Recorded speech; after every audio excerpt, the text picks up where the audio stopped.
ท่านผู้ชมกองโทรภาพกองทัพได้จัดพิธีเฉลิมฉลองวันสร้างตั้งครบรอบ5 ปีวันที่ 9 กันยายน 2020 หาวันที่ 9 กันยายน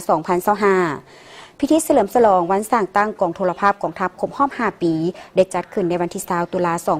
2025โดยการเป็นประธานของสหายพลตรีวงศรอินปานพิมพ์รองเลขาคณะพรรคกระทรวงรองรัฐมนตรีกระทรวงป้องกันประเทศเลขาคณะพรรคกรมใหญ่หัวหน้ากรมใหญ่การเมืองกองทัพมีคณะพรรคคณะนำคณะพรรคคณะบรรษาและพนักงานนักรบทั่วกองโทรภาพเข้าร่วมสหายพันเอกบุญเพ็งพรหมจันทร์หัวหน้าการเมืองกองโทรภาพกองทัพได้หวนคืนประวัติความเป็นมาแห่งการกำเนิดเติบใหญ่ขยายตัวและผลงานการเคลื่อนไหวของกองโทรภาพกองทัพประชาชนลาวในระยะ5 ปีที่ผ่านมาก่อนการกำเนิดเกิดขึ้นของสถานีโทรภาพกองทัพเริ่มจากแขนงการสร้างฟิล์มหุบเงากองทัพในปี 1977 ได้เป็นพื้นฐานอันสำคัญให้แก่บาทเก้าแห่งการกำเนิดเติบใหญ่ขยายตัวมาเป็นสถานีโทรภาพกองทัพประชาชนลาวเหตุหน้าที่เป็นกระบอกเสียงอันสำคัญในสนามรบแนวคิดวัฒนธรรมเป็นอาวุธที่แหลมคมในการต่อสู้ต้านกำลังอัฐิปรปักษ์โฆษณาบิดเบือนแนวทางของพรรคโดยภายใต้การนำพาของพรรคประชาชนปฏิวัติลาวผ่านมาการเคลื่อนไหวโทรภาพกองทัพได้มีผลงานดีเด่นได้รับความไว้วางใจความเสื่อมั่นและย่องยอสมเสยจากการนำภาครัฐคณะนำกระทรวงป้องกันประเทศและกรมใหญ่การเมืองกองทัพเป็นอย่างดีในปี 2018 หา 2019 กระทรวงป้องกันประเทศได้ตกลงสั่งตั้งตึกสถานีโทรภาพกองทัพและมาในวันที่ 9 กันยายน 2020 กระทรวงป้องกันประเทศจึงได้จัดพิธีเปิดสถานีโทรภาพกองทัพประชาชนลาวขึ้นอย่างเป็นทางการ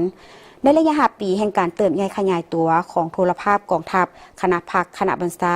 บรรดาแผนกการและแขนงการต่างๆได้สุ่มใส่ปรับปรุงเพื่อสร้างบรรดารายการต่างๆออกอากาศทางสถานีโทรภาพให้มีสีสันเนื้อในกระทัดหัดครบถ้วนหับประกันด้านเทคนิคเคลื่อนไหวเก็บกำข้อมูลข่าวบทอยู่บรรดากรมกองกำลังและติดตามการนำภาครัฐก็คือการนำกระทรวงป้องกันประเทศเคลื่อนไหวเยี่ยมยามเฮ็ดเวียกอยู่ภายในและต่างประเทศและเคลื่อนไหวเก็บกำข่าวในโอกาสวันสำคัญต่างๆของชาติของกองทัพออกอากาศให้มีประสิทธิผลหับประกันว่องไวทันสมัยเทียบทันกับสื่อมวลชนอื่นๆและเหตุสำเร็จหน้าที่การเมืองที่ภาครัฐก็คือกระทรวงป้องกันประเทศมอบหมายให้เป็นอย่างดีโอกาสนี้ได้จัดพิธีมอบใบย่องยอมอบเหรียญไซกรมกองมอบเหรียญไซกรมใหญ่การเมืองกองทัพให้กรมกองรวมหมู่แผนกการและแขนงการในพิธีอันมีความหมายความสำคัญนี้สหายพลตรีวงศรอินปานพิมพ์รองเลขาคณะพรรคกระทรวงรองรัฐมนตรีกระทรวงป้องกันประเทศเลขาคณะพรรคกรมใหญ่หัวหน้ากรมใหญ่การเมืองกองทัพได้โอลมโดยสหายได้แสดงความย่องยอสมเสยกองโทรภาพกองทัพที่สามารถสร้างได้ผลงานอันพ้นเด่นอย่างหลวงหลายประกอบส่วนเข้าในไซสนะรวมของชาติก็คือปรับปรุงก่อสร้างกองทัพให้เติบใหญ่เข้มแข็งพร้อมนี้ได้เน้นนักให้คณะพรรคคณะบรรษาพนักงานนักข่าวนักเขียนต้องได้เสื่อมซึมกับแนวแนวทางนโยบายของพรรคแต่ละระยะและหน้าที่ของกองทัพเฮาอย่างลึกซึ้งเพื่อโฆษณาเผยแพร่ทั่วกองทัพ